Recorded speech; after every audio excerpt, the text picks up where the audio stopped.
आज हम देखने वाले हैं टाइम एवोल्यूशन ऑपरेटर।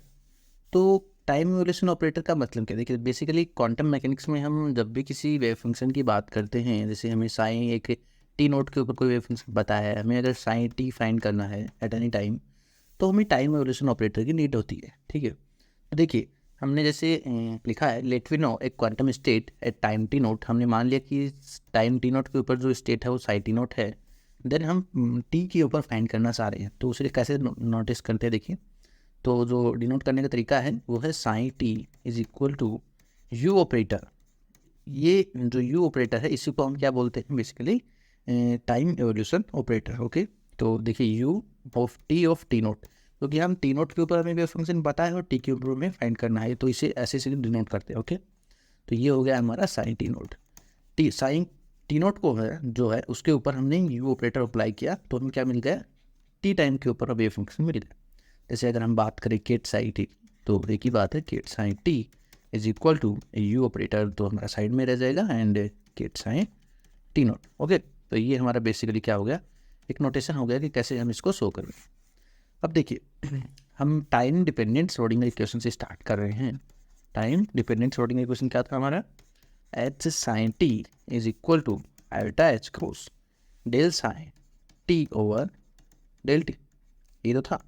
तो देखिए हमें साइन टी पता है, साइन टी यहाँ पे निकाल लिया हमने, ये वाला वैल्यू है, इसको हम पुट करेंगे इस इक्वेशन के अंदर। ठीक है, और देखते हैं क्या मिलता है हमें यू ऑपरेटर। ठीक है, देखिए जैसे हमने पुट किया तो ये आ गया एच यू, एंड इसको चलो टी टी नोट भी लिख देते हैं पूरा, एंड ये हो गया psi of T naught is equal to iota H cross and del of del T, and ये हो गया हमारा U of T comma T naught and psi comma T naught. Okay, तो ये बेसिकली हमने क्या किया? साइन टी की वैल्यू पुट किया अभी। ठीक है, तो आप भी सेम तरीके से इसकी वैल्यू पुट करेंगे और देखिए आपको एक चीज़ मिलेगी कि यहाँ पे डिफ्रेंसिएशन जो हो रहा है वो दोनों का होना था, बिकॉज कि साई के अंदर ओनली टी नोट का फंक्शन है, टाइम का नहीं है।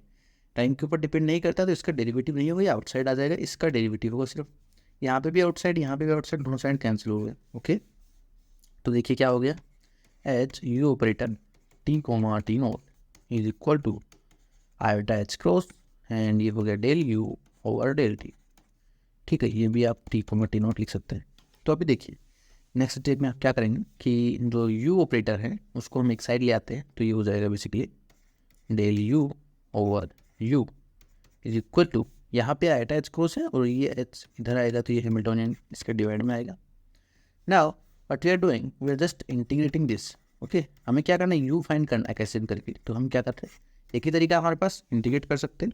तो दोनों साइड हम इंटीग्रेशन करेंगे इस टाइप से, तो ये इस साइड आ जाएगा एल एन ऑफ, क्योंकि बिकॉज वन अपॉन यू है, तो वन अपॉन यू का इंटीग्रेशन क्या होता है? एल एन यू होता है।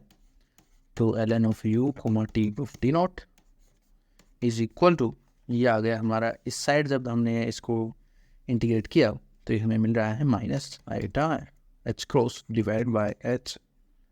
Okay, I think we had done some mistake. If del U, अच्छा डेल यू के ये डिवाइड में आ रहा, तो एच के डिवाइड में आता है। Okay okay, we had done this mistake, H upon iota H cross आएगा क्योंकि इस साइड आएगा नहीं। ठीक है, तो ये थोड़ा गलती हो गया।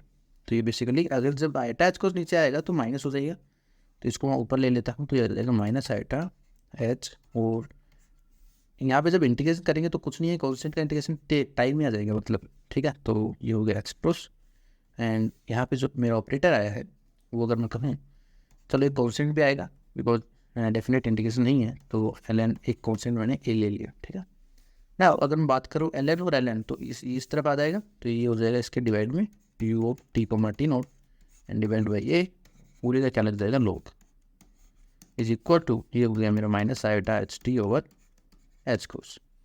ना एक चीज़ बताइए कि यहाँ पे अगर मैं u फाइंड करना है मेरे को, तो एल एन को उधर भेजना पड़ेगा, तो एक्सपोनेंशियल में कन्वर्ट हो जाएगी, तो ये हो जाएगा एक्सपोनेंशियल में, और ए को भी मैं उस साइड ही भेज देता हूँ, तो e of minus iota H T over H cross, ये हो गया मेरा टाइम एवोल्यूशन ऑपरेटर।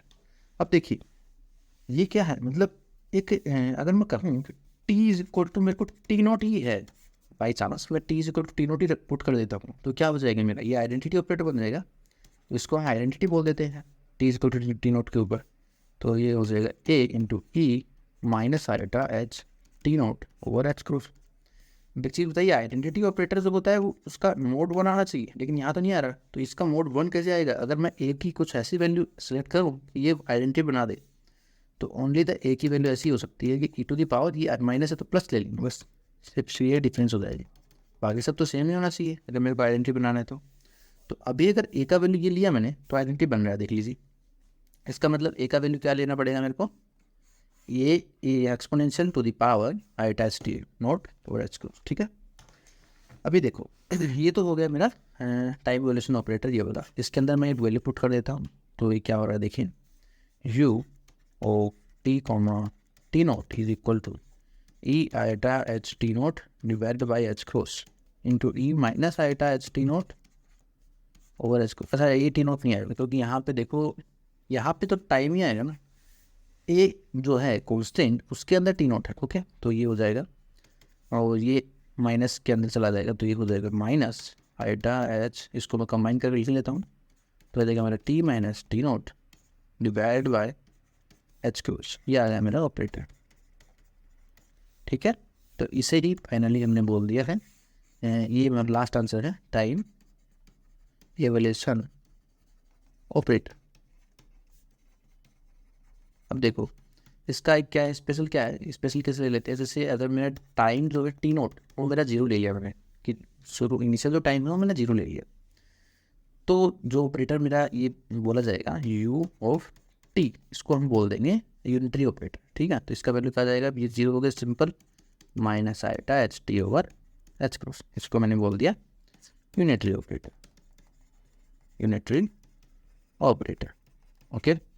अब देखो नेक्स्ट चीज़ क्या है कि जो साइन टी था वो मैंने क्या लिखा था, e to the power minus iota H T over H cross, because sine t को मैंने लिखा यू और साइन टी नोट, तो यू तो मैंने फाइंड कर ही लिया, यू का वैल्यू ये है, और साइन टी नोट का साइन टी नोट ही रह जाएगा, ओके। अब अगर मैंने कहा कि टी नोट तो जीरो है, तो क्या हो जाएगा, साइन टी नोट की जगह जीरो वैल्यू पुट कर देंगे, minus iota H T divided by H cross, and ये हो जाएगा साइन ऑफ जीरो, ओके। तो ये आ गया हमारा टी टाइम के ऊपर वेव फंक्शन का वैल्यू, ओके। इसको हम बोलते हैं क्वांटम मैकेनिक्स में यूनिटरी ट्रांसफॉर्मेशन, ठीक है, यूनिटरी ट्रांसफॉर्मेशन। तो इसी टाइप से कुछ मतलब यूनिटरी ऑपरेटर की कुछ प्रॉपर्टीज़ भी हैं, वो भी मैं यहाँ पे लिख देता हूँ अगर आपको कुछ डाउट आया हो तो इसको मैं बोल देता हूँ प्रॉपर्टीज़। एंड देखिए जैसे यू डैगर और यू अगर दोनों को मल्टीप्लाई करते हैं तो ये यू और यू डैगर की इक्वल आएगा, मतलब आप डैगर को पहले लिखे हैं बाद में, मल्टीप्लिकेशन के सेम होता है, ठीक है। उन दोनों का जो आंसर आएगा वो आएगा आइडेंटिटी, ओके। नेक्स्ट जैसे प्रॉपर्टी है मेरा यू डैगर जो है यूनिटरी ऑपरेटर का, जो डैगर है वो यूनिटरी का इनवर्स के इक्वल होता है। Now third identity is you of T two comma T one, and अगर मैं कहूँ यू ऑफ, इसको मल्टीप्लाई कर रहा हूँ T one comma T naught, तो ये मेरा फाइनली हो जाएगा U of T two comma T note.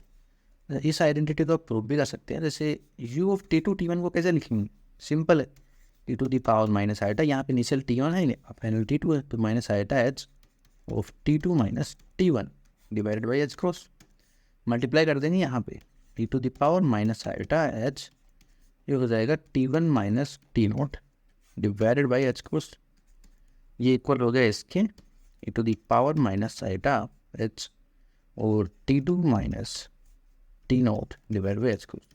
दोनों साइड ये अगर देखेंगे कि टी वन वाली टर्म तो कैंसिल हो जाएगी, तो बचेगा फाइनली क्या, वही बचेगा T two minus T one, तो ये मतलब प्रूफ है, इसका प्रूफ ही होगा एक लाइन के अंदर था। तो बेसिकली ये तीन प्रॉपर्टी थी जो इम्पोर्टेंट थी इस डेरिवेशन के लिए। तो इस टाइप से हमने जो है टाइम इवोल्यूशन ऑपरेटर देखा।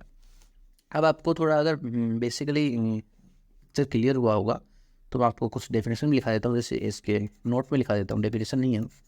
जैसे हम बात करें श्रोडिंगर पिक्चर के अंदर, श्रोडिंगर, तो श्रोडिंगर के अकॉर्डिंग अगर बात करें तो जो हैमिल्टोनियन है हमारा वो टाइम इंडिपेंडेंट था, टाइम इंडिपेंडेंट, एंड जो साई है वेव फंक्शन है वो श्रोडिंगर ने क्या बोला, टाइम डिपेंडेंट। ठीक है। अब यही चीज़ अगर हम हाइजेनबर्ग की पिक्चर में देखें कि हाइजेनबर्ग ने क्या बोला, देखो हाइजेनबर्ग ने क्या बोला कि एच जो है वो मेरा टाइम डिपेंडेंट है, टाइम डिपेंडेंट, एंड साइन जो है वेव फंक्शन वो इसने बोला कि टाइम इंडिपेंडेंट है।